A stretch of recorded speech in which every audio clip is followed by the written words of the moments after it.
Hulagu ने उसकी आदत थी कि जाते जाते आदमी को पकड़ लेता था, हाय हाय, और उसको मार देता था, उसके तड़पने का मजा लेता था।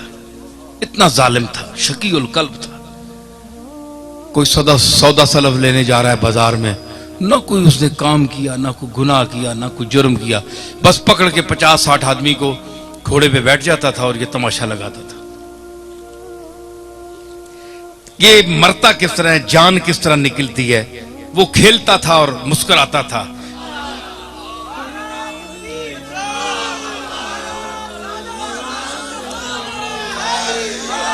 भाई मैं बड़ा खुश हाँ, आम डंड पई होनी जे मेरे वाले जेड़े नैन जी न है जी, लेकिन आज मुझे महसूस हुआ कि बड़े दिमाग वाले और समझ वाले लोग हैं। अब तो वैसे भी पैसे की वजह से समझ आ गई, आपको काफी दाना हो गए हैं लेकिन आप ये जो मैं इल्म की अकल की बात कर रहा हूं, कुरान मजीद से पेश कर रहा हूं, इनको आप समझें और महजूज होंगे आप।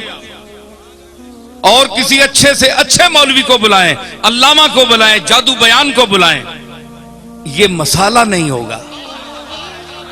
आवाज बड़ी गले की भी मुझसे भी ज्यादा होंगे, मैं तो अपने जौक से शेर पढ़ता हूं, लेकिन मसाला नहीं होगा। मसाला कोल ना होवे ते खाली बां बां बंदा करना रहे तो क्या फायदा।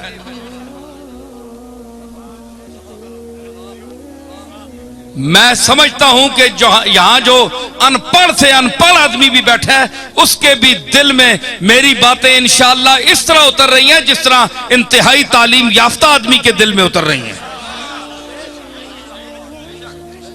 अब हसद से कोई दाद ना दे, सड़ के कोई दाद ना देवे ते उसनी मर्जी।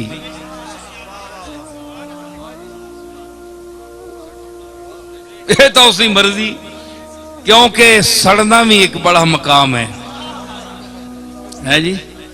हाय हाय हाय, ओए सड़ने वाले हो, तुसा कोलू तुसी तो सड़ने हो अपने वजूद ते कि इस कोलू ए नेमत खास ते मां दे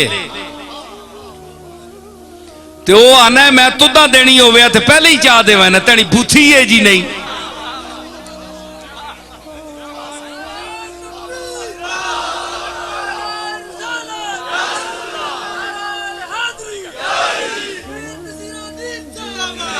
मैं देनी होवे ते पहले तेने तुदा चाह देवे ना।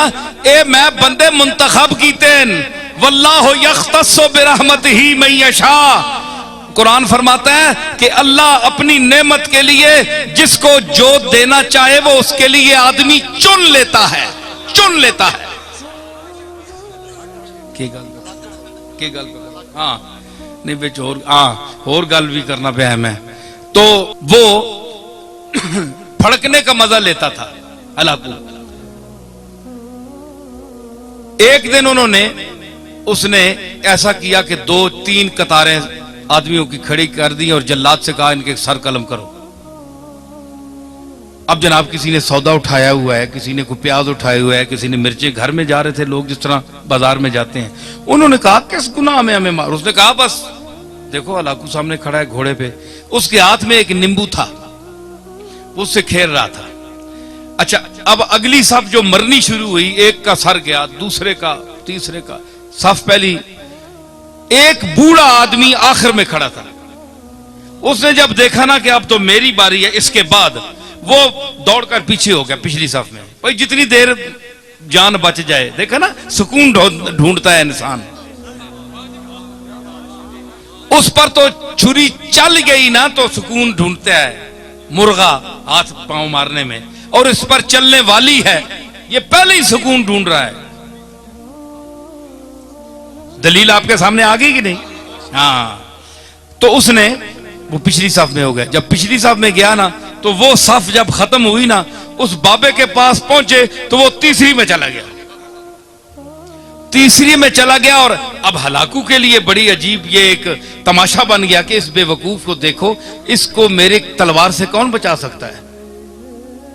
ये 50 70 100 आदमी मार दिया मैंने, पहली सफ भी गई, दूसरी भी गई, अब ये बेवकूफ कहां तक बचेगा? अब तो इसके पीछे कोई सफ भी नहीं है, तीसरी सफ है। जब जैसे तीसरी सफ को कत्ल करना शुरू किया, लुत्फ आ रहा है कि नहीं नई बात? हाँ, तीसरी, अब देखे मैं वो जुल्म की बात कर रहा हूं और वो किस तरह सुनता है। तो जब वो तीसरी सफ पे कत्ल शुरू हुआ ना, तो आखिरी जब बाबा रह गया ना, तो हलाकू ने कहा जल्लाद से, 1 मिनट रुक जा, इसको ना मारना। वो अब उसने गेंद, वो नींबू पकड़ा हुआ है, खेल रहा है, उसके सामने आ गया। उसने कहा भाई बाबा बताओ कि पहली सफ में तू भागकर दूसरी आया सफ में, दूसरी सफ में जब आखिरी वो नौबत आई उस तक, तो तू तीसरी में आ गया। अब बता तुझे कौन बचाएगा? अब किधर जाएगा? बाबे ने आसमान की तरफ देखा, है जी, ये आह है, खामोश आह है जी। शायर कहता है कि मर्दुम बजुबां कुनंद फरियाद, फारसी शायर है 700-800 साल पहले का, कि लोग तो जबान से फरियाद करते हैं, जबान से कोई लफ्ज अदा कर फरियाद करते हैं। फरियाद से बेजबानी है मन, मेरी बेजबानी के पर मैं फरियाद करता हूं कि मैं बोल भी नहीं सकता, फरियाद कैसे करूं? तो उसने कहा अब बताओ, अब तुम्हें कौन बचाएगा? वो खामोश फरियाद जब आसमान की तरफ देखा, तो उसने कहा मैंने तो पहली सफ को इसलिए छोड़ा कि शायद मैं दूसरी में बच जाऊं, दूसरी को इसलिए छोड़ा ताकि तीसरी में बच जाऊं। और उसने कहा कैसे बच सकते हो? उसने कहा कि वो चाहे तो एक लम्हे में इनकिलाब आ सकता है। यूं उसे किया ना, तो उसने कहा कैसे? अलाकू ने कहा कैसे? यूं किया, वो नींबू छूट गया हाथ से। अब वो बड़ा चालाक भी था, बड़ा सिपा सालार भी था और घोड़सवार भी था। उसने जरा अपनी चाबुकदस्ती और चालाकी और फुर्ती दिखाना चाहिए। उसने झुककर गिरने वाले नींबू को जो पकड़ना चाहा, तो रकाब पिछली से उसका पांव निकल गया। ये मंजर देखकर घोड़ा भाग गया, भाग निकला, भागा, वो दोबारा रकाब में पांव न डाल सका, यहां तक के हलाकू वहां गिर गया और उसका सर पटक पटक पटक के वहीं मर गया। बाबा वहां खड़ा हुआ देख रहा है कुदरत को, अल्लाह की कुदरत को देख रहा है, और जो उसका अमला था वो हैबत ज़दा हो गया उस बाबे को देखकर कि इसने क्या तमाशा बना दिया एक लम्हे में, है जी। तो उसने कहा कि इजाबत अज दरे हक बहरे इस्तिकबाल मी आयद, मजलूम की आह से डर, क्योंकि जब वो आह करता है तो इजाबत, कबूलियत दूर से उसका इस्तिकबाल करने आती है।